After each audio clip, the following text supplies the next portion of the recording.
Donc nous allons corriger le bac 2022, métropole jour 2.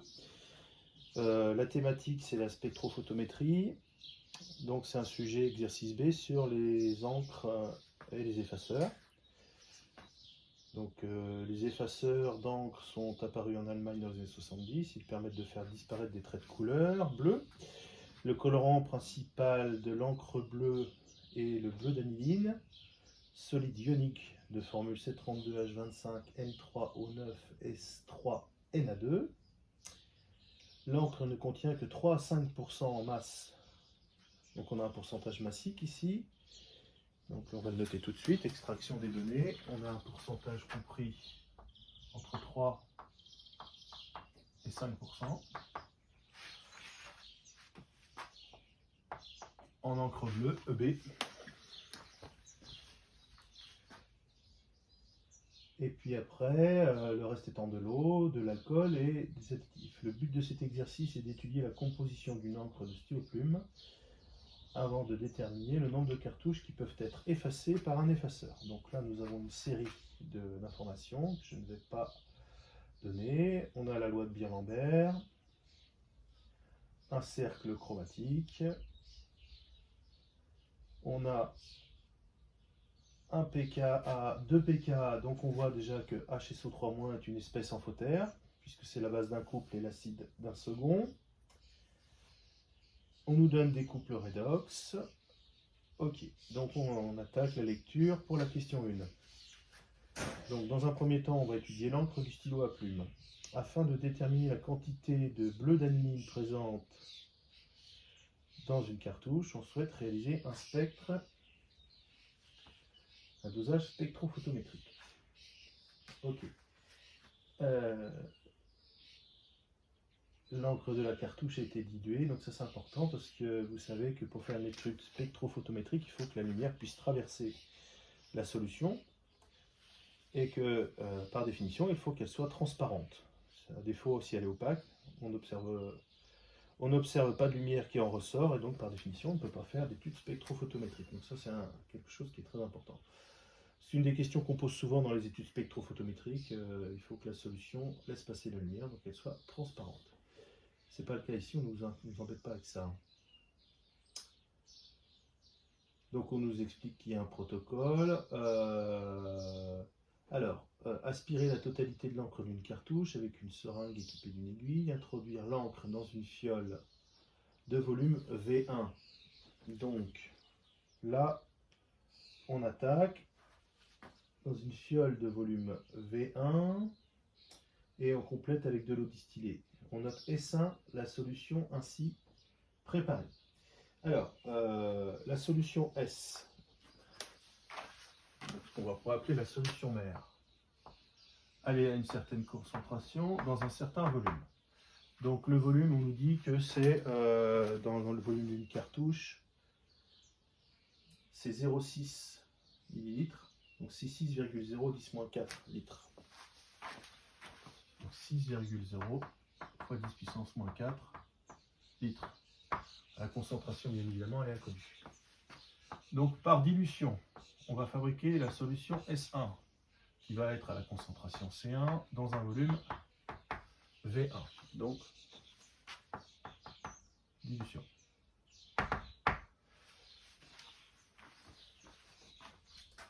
Alors, cette dilution, le volume final, c'est 100 ml. Ok.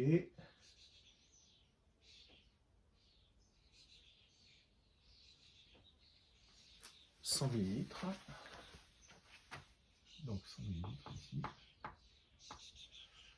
Et la concentration C1, bah, ça sera C fois V divisé par V1. Le jour où on connaîtra les informations, on pourra calculer les différentes concentrations. Ensuite, qu'est-ce qu'on nous dit? On nous dit qu'une fois qu'on a fabriqué cette solution S1, on prépare un volume V2 de 100 ml de solution S2 en diluant 20 fois S1. Donc on fait une double dilution. Donc c'est la dilution numéro 2 qui va nous amener à la solution S2 qui est à la concentration C2 dans un volume V2. On dilue 20 fois, donc là on nous dit, dilution 20 fois. Je vous rappelle que le facteur de dilution, c'est le volume fille divisé par le volume prélevé, ou la concentration mère, divisé par la concentration fille. Le volume final, c'est 100 ml.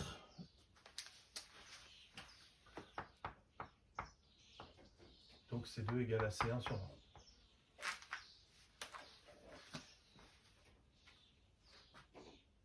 Voilà. Mesurer l'absorbance de la solution S2 donc, qui a été diluée deux fois pour différentes valeurs de longueur d'onde. Donc là, on a un spectre en longueur d'onde et on voit bien que l'absorbance de la solution n'est absolument pas linéaire, elle passe par un maximum. Alors, ce qui est classique. Question 1. Montrer que le spectre d'absorption obtenu est en accord avec la couleur de l'encre, sachant que l'encre est bleue. Donc il faut en interprétant ce graphique, on en déduise que c'est normal que la couleur de l'encre soit bleue. Alors comment on va se débrouiller de tout ça? On voit bien que le pic d'absorbance, il est à 580 nanomètres. Et on va dire ces longueurs d'onde proches, autour de 580. Alors là, on va s'aider du cercle chromatique. Et on va regarder à quoi correspond cette longueur d'onde de 580. Et gentiment, dans le cercle chromatique, on voit bien que pile poil à la valeur du maximum d'absorbance, c'est-à-dire à 580 nanomètres, on a le sommet d'un triangle qui nous indique que c'est du orange. Donc les longueurs d'onde voisines sont elles-mêmes orange. Donc on suppose que tout le orange est absorbé.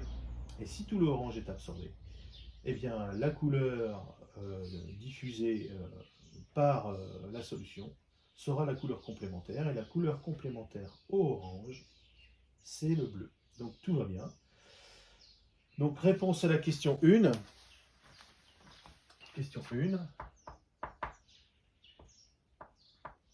Les longueurs d'onde absorbées correspondent au orange.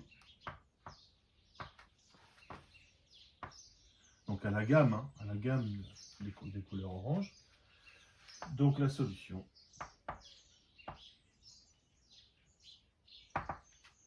paraît bleu, couleur complémentaire.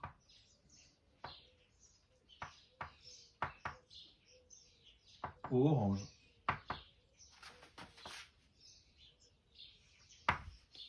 Là, on est plutôt dans le programme de première spécialité, couleur des objets.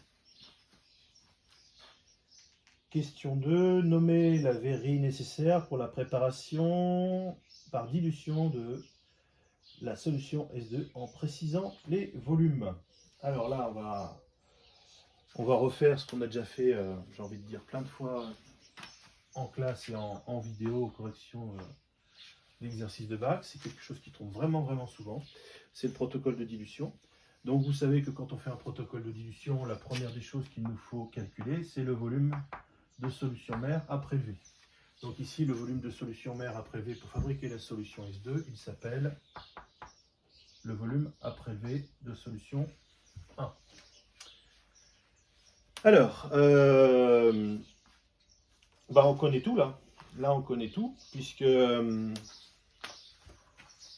on sait que la quantité de matière prélevée, elle provient de la solution mère à la concentration C1 fois le volume de solution 1 prélevée, et que cette quantité de matière prélevée, elle va se retrouver intégralement dans la solution fille à la concentration C2 dans le volume V2.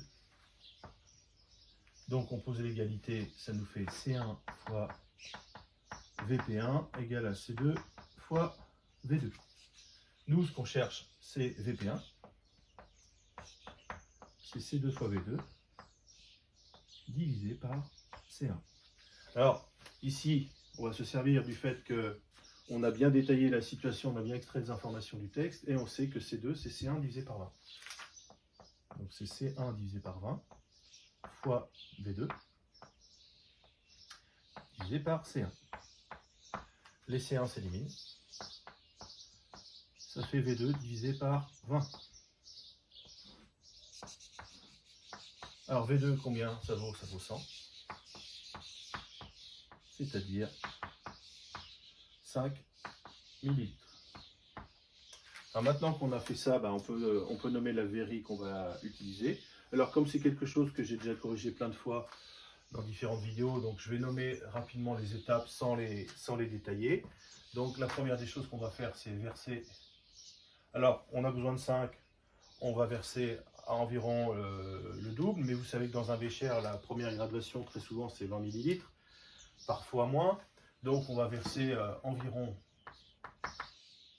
10 millilitres de solution mère dans un bécher, c'est-à-dire on va être inférieur à la première graduation, mais supérieur au volume qu'on doit prélever, sans gâcher de solution. Ensuite, on va à l'aide, dans un bécher. Ensuite, on va prendre une pipette jaugée de 5 millilitres. Donc pour une pipette jaugée de 5 ml, le volume à prélever est très petit. Donc là, on va se servir plutôt d'un pipeteur que d'une propipette. Donc la pipette jaugée de 5 ml et son pipeteur prélève 5 ml. On les verse dans une fiole jaugée de capacité adaptée à ce qu'on veut, c'est-à-dire fiole jaugée de 100 ml. On remplit à moitié avec de l'eau distillée, on agite et on remplit jusqu'au trait de jauge.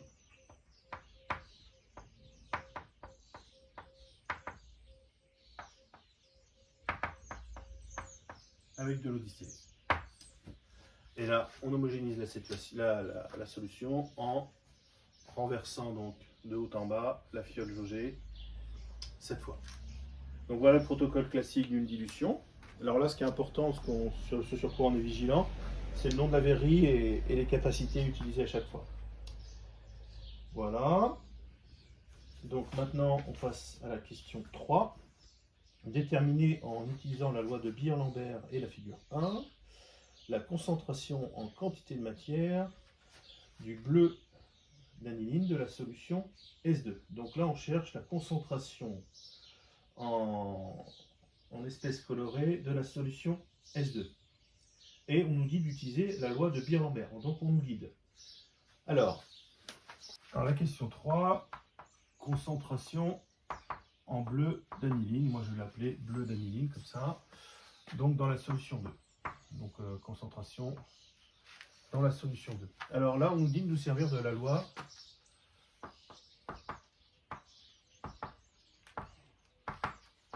de Lambert ou de Beer-Lambert. Qu'est-ce qu'on sait? On sait que A égale epsilon fois L fois la concentration de l'espèce colorée, ici 2. Alors, comme on a pu le constater, l'absorbance dépend de la longueur d'onde. Et dans le terme de droite, qu'est-ce qui dépend de la longueur d'onde? La concentration en bleu d'aniline, non. La longueur de la cuve, non plus. C'est le coefficient d'extinction molaire qui dépend de la longueur d'onde.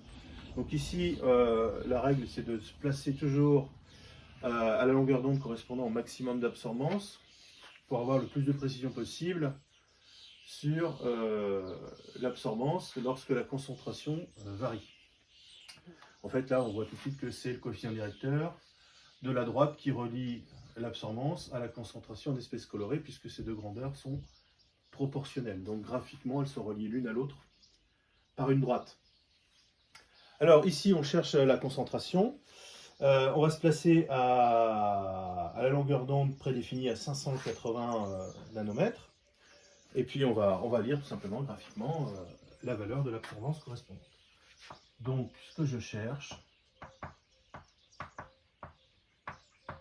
c'est égal à l'absorbance à la longueur d'onde étudiée, divisé par le coefficient d'extinction molaire à la longueur d'onde étudiée, fois la longueur de la cuve. Alors, ici, qu'est-ce qu'on nous donne comme information? Alors, l'absorbance, elle vaut graphiquement 0,75. Le coefficient d'extinction molaire, dans le texte, on nous dit qu'il vaut 5,00 fois 10 puissance 4 et que la cuve fait 1 cm. Donc, si je passe à l'application numérique, ça fait 0,75 divisé par L qui fait 1 cm et le coefficient d'extinction molaire, c'est 5,0 10 puissance 4.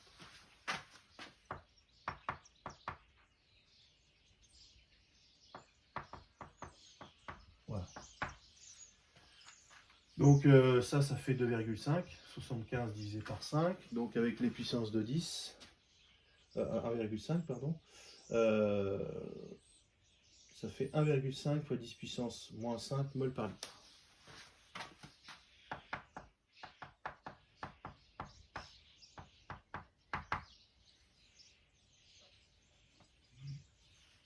Alors faites bien attention aux unités.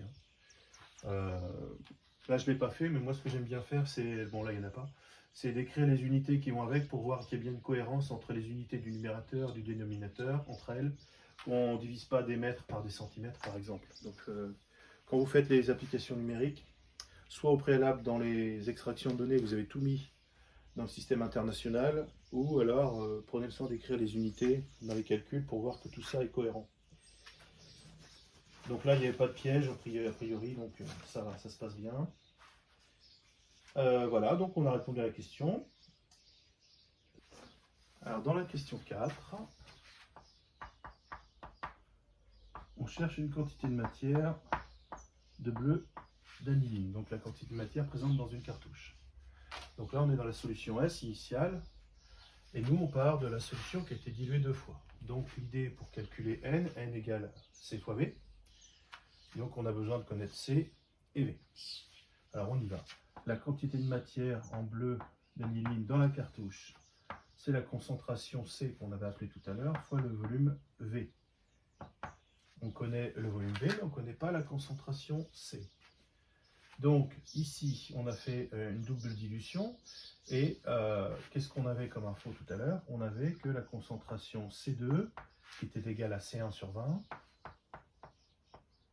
en fait, c'était égal à... je ne l'avais pas noté, la valeur du calcul tout à l'heure. Ça faisait donc C fois V sur 20 V1. Et ça faisait 3 fois 10 puissance moins 4 C. 3 fois 10 puissance moins 4 fois C. Du coup,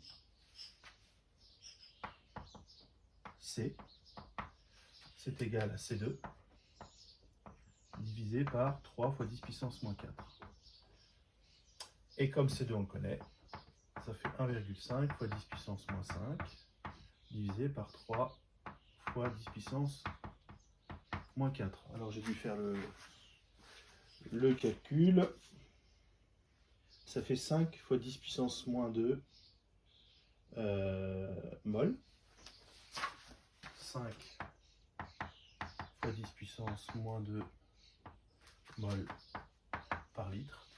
Donc la quantité de matière initiale, il suffit de remultiplier par les 0,6 ml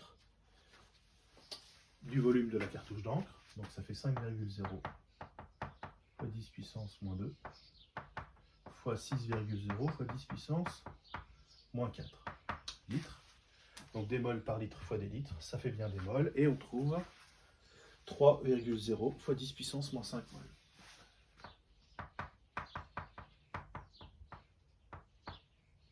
Et ça, c'est ce qu'il fallait retrouver comme résultat. Donc là, si vous voulez, on peut mettre avec. Pour trouver cette réponse-là, j'avais besoin de faire ce calcul-là. Donc vous voyez, donc là, pour répondre à cette question qui n'était pas évidente, puisqu'on nous demande une quantité de matière de solution colorée initialement présente dans la cartouche, en partant d'une donnée qui est une double dilution. Donc il fallait remonter à l'origine, c'est-à-dire revenir en arrière par rapport à notre schéma écrit au préalable. Alors, question 5. Question 5. Calculer le titre massique en bleu d'aniline de l'encre contenue dans la cartouche. Conclure. C'est plus un pourcentage massique qu'un titre massique d'ailleurs. Puisque je rappelle qu'un pourcentage massique, c'est la masse d'un soluté divisé par la masse de la solution. Alors, question 5. Question 5, je vais effacer parce que là, on n'en a plus besoin de tout ça.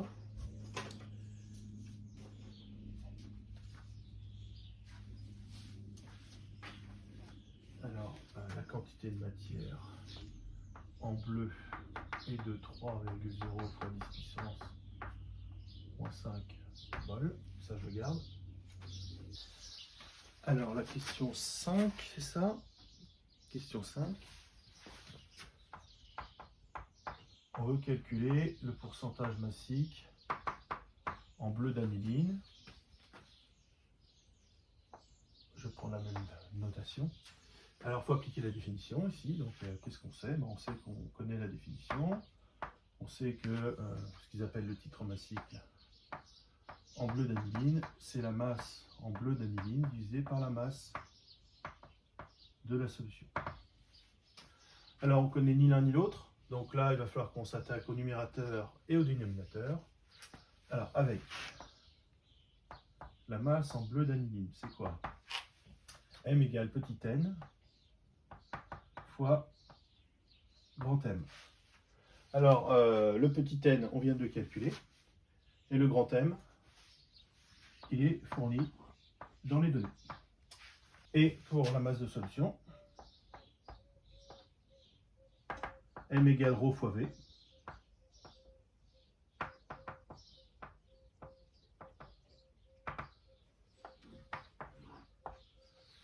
Donc du coup, ça donne quoi? Ça donne N fois grand M divisé par ρ fois V. Maintenant, on a tout. Alors, si on fait le calcul, ça fait 3,0 fois 10 puissance moins 5 mol fois 737,7 grammes par mol divisé par ρ, c'est 1,1 fois 0,6. Donc, fois 1,1 gramme par millilitre fois 0,6 millilitres. Les unités sont homogènes, des grammes, des millilitres, des millilitres, des moles, des moles. Ce calcul nous donne 3,4 10 puissance moins 2. C'est-à-dire 3,4%.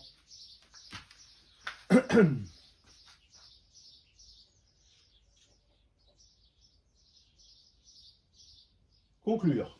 Alors, une fois qu'on a fait ce calcul, on nous demande de conclure. On voit que le pourcentage en bleu d'aniline de la cartouche étudiée est conforme aux données constructeurs qui nous dit que dans ces cartouches, il assure entre 3% et 5% en masse de bleu d'aniline. Donc, l'encre est conforme aux valeurs indiquées par le constructeur.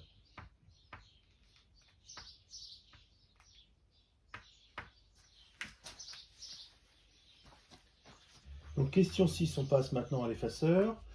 Le côté blanc d'un effaceur est constitué d'une mine reliée à un réservoir contenant une solution de sulfite CO3- qui sont responsables de l'effacement de l'encre. On cherche dans cette partie à déterminer la quantité de matière d'ion sulfite présente dans l'effaceur à l'aide d'un titrage par une solution de diode de concentration CI2 égale 1,0 10 puissance moins 2.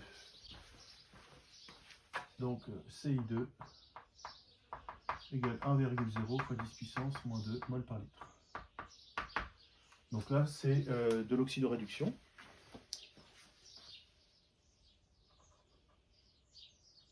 Protocole du titrage. Casser l'effaceur, récupérer le réservoir, la mine, placer dans un bécher avec un peu d'eau, Mélanger, attendre quelques minutes, retirer le réservoir la mine, en veillant bien à ce que les solutions soient essorées. Okay. Mesurer le pH, placer le bécher sous une burette contenant la solution de diode pour réaliser le titrage. Le pH mesuré est de 11. Le volume de la solution de diode versée à l'équivalence vaut VE égale 8,2 ml. Donc le volume équivalent, notez VE dans cet exercice, vaut 11 ml, c'est ça? Non, 8,2 ml. 8,2 ml. C'est le pH qui vaut 11.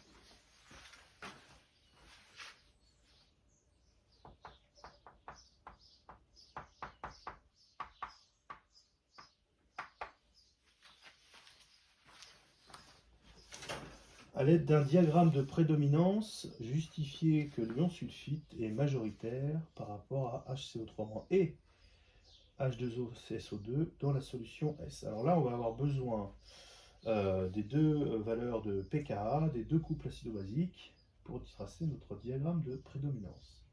On a un pKa à 1,8 et un pKa à 7. Alors on y va. Question 6, diagramme de prédominance.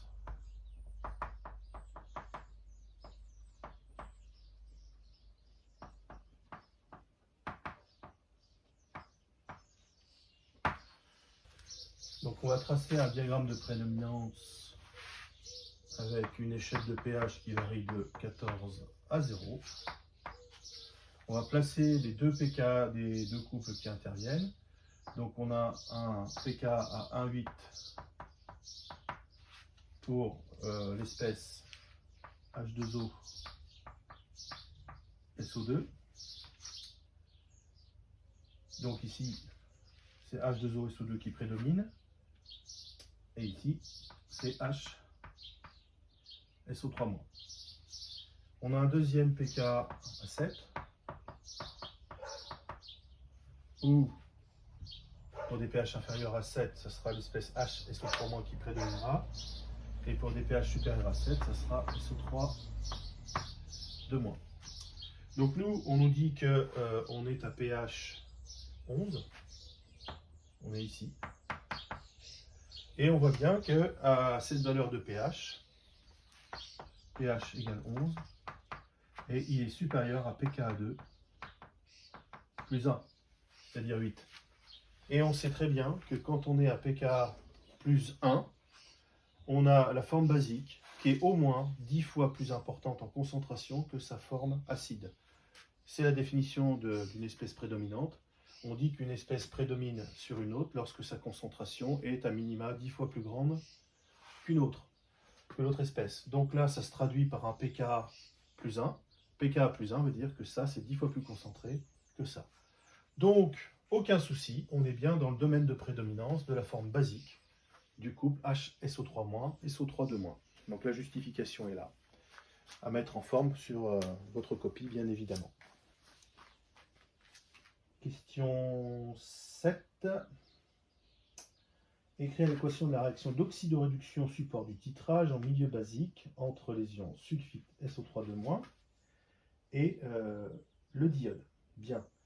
Alors, il faut écrire les deux demi-équations, et puis après, les compiler pour former l'équation d'oxydoréduction. Alors, dans le texte, est-ce qu'on nous donne une information? Oui. On nous donne une demi-équation. On nous donne la demi-équation en milieu basique de SO4 de moins, SO3 de moins. Ok, donc le couple qui intervient, c'est SO4 de moins, SO3 de moins. Donc on va le rédiger ici. Question 7. Première demi-équation.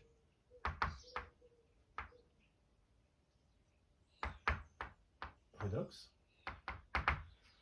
Donc, relative au couple SO4 de moins, SO3 de moins. Alors, ox plus électron.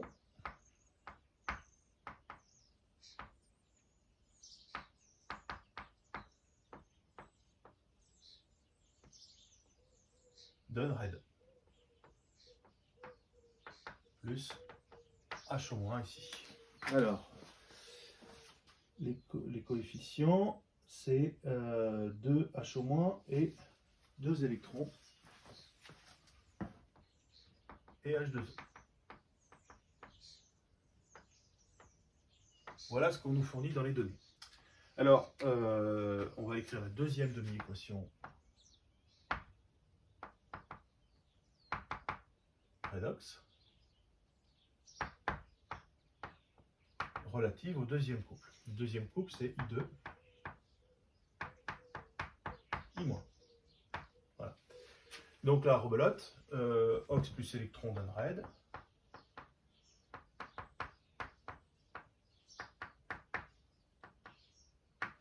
Alors, j'ai 2 fois l'élément iode, donc je l'ai 2 fois. Je rajoute un 2. J'ai 2 charges négatives, j'en ai qu'une, donc il m'en faut 2.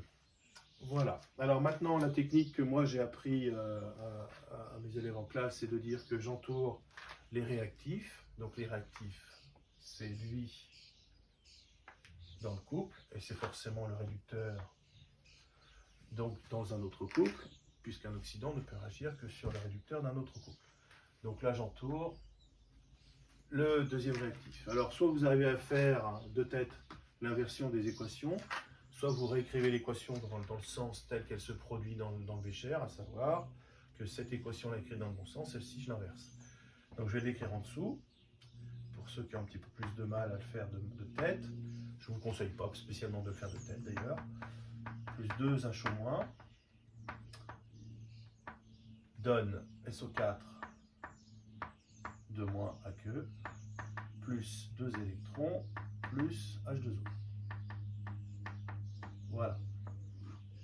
J'entoure le réactif et je vois bien que les 2 réactifs sont écrits du côté gauche de l'équation, ce qui est tout à fait normal. Alors, la différence avec l'acide base, ici, on revient en première spécialité, c'est que le nombre d'électrons qu'on doit écrire dans la première demi-équation doit être identique au nombre d'électrons échangés dans la deuxième demi-équation. Tout simplement parce que si sur la feuille, on sépare les 2 demi-équations, dans le bécher, en fait, les électrons qui sont consommés par le diode sont ceux qui sont libérés par cette transformation chimique ici. Donc du coup, ces électrons-là, ce sont les mêmes que ceux-là. C'est la raison pour laquelle ils doivent être identiques en nombre, puisque ce sont les mêmes, par définition. Donc là, j'ai bien 2 électrons échangés dans cette demi-équation. J'en ai 2 ici, donc je n'ai pas besoin de multiplier une ou l'autre par un coefficient, puisque ces deux valeurs sont identiques de nombre d'électrons échangés. Donc là, je vais additionner ce qu'il y a à gauche et ce qu'il y a à droite, tout simplement. Et on obtient donc I2 AQ plus SO3 de moins AQ plus 2H-.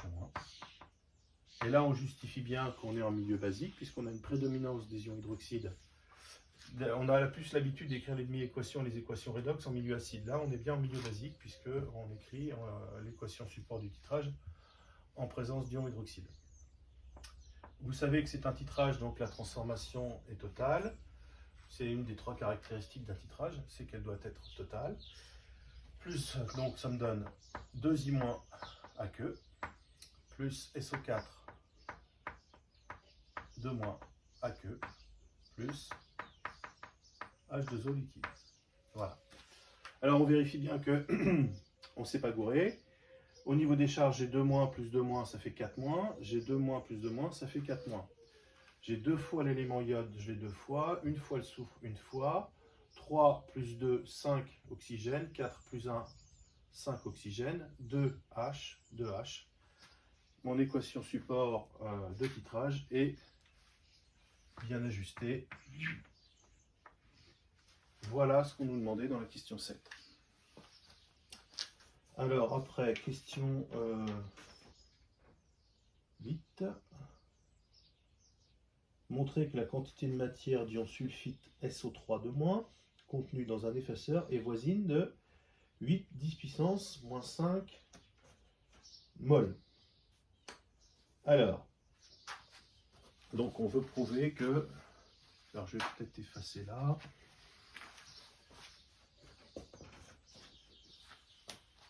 Bon, ça va loger en bas. Donc, question 8. on veut prouver que NS2, NSO3 de moins, pardon, SO3 de moins égale à 8 fois 10 puissance moins 5 mol.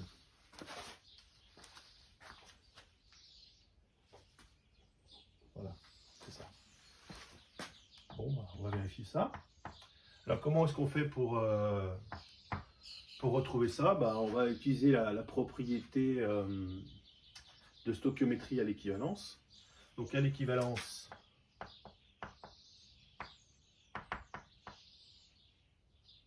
les réactifs ont été introduits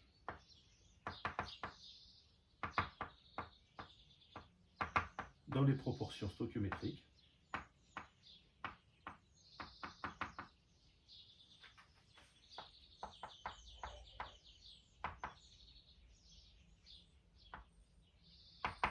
Alors, ça se traduit comment ici? Par Ni2 divisé par son coefficient stoichiométrique, c'est-à-dire 1, est égal à NSO3 de moins divisé par son coefficient stoichiométrique qui vaut 1. Donc, ça veut dire que ces deux quantités de matière sont tout simplement identiques. Et la quantité de matière en diode versée, c'est quoi? C'est sa concentration initiale, CI2, fois le volume versé à l'équivalence, VE. Donc, la quantité cherchée, c'est égal à 1,0 fois 10 puissance moins 2 fois le volume équivalent, 8,2. Attention, c'est des millilitres, moins 3, c'est-à-dire 8,2 fois 10 puissance moins 5 mol.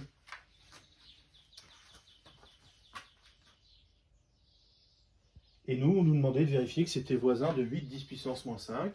Donc on a bien une valeur exacte qui est proche de la valeur estimée de 8 10 puissance moins 5. On retrouve bien la valeur attendue. Dernière question, en déduire le nombre de cartouches d'encre que l'on peut effacer avec un seul effaceur, en supposant que la réaction d'oxydoréduction entre le bleu de l'aniline, donc l'espèce redox de la cartouche, et les ions sulfites réagissent mol à mol. Donc ça sous-entend que la quantité de matière en bleu d'aniline est égale à la quantité de matière qu'on vient de calculer initialement, à l'instant. Alors, dans une question précédente, quand on étudiait l'encre bleue, on avait trouvé que la quantité de matière en bleu d'aniline était égale à 3,0 10 puissance moins 5. On sait que la quantité de matière en bleu d'aniline est égale à 3,0 fois 10 puissance moins 5 mol dans une cartouche. Donc ça, c'est ce qu'on a vu dans l'étude précédente. On sait que la quantité de matière en bleu d'aniline globale est égale à la quantité de matière globale qu'on vient de calculer, c'est-à-dire 8,2 10 puissance moins 5.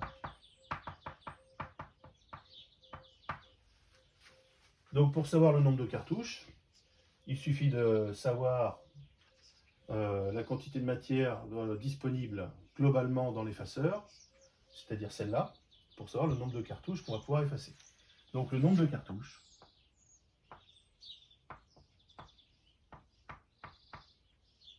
c'est égal à quoi? À la quantité de matière globale de bleu d'aniline que l'on peut effacer, divisé par la quantité de matière en bleu d'aniline dans une cartouche.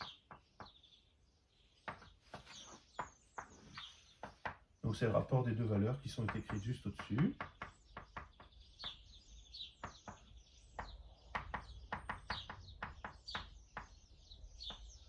Donc les 10 puissance moins 5 s'éliminent. Ça fait 8,2 divisé par 3. Donc 3 fois 3, 9. On a un peu moins de 3 cartouches. On est entre 2 et 3 cartouches. Le calcul exact nous donne 2,7.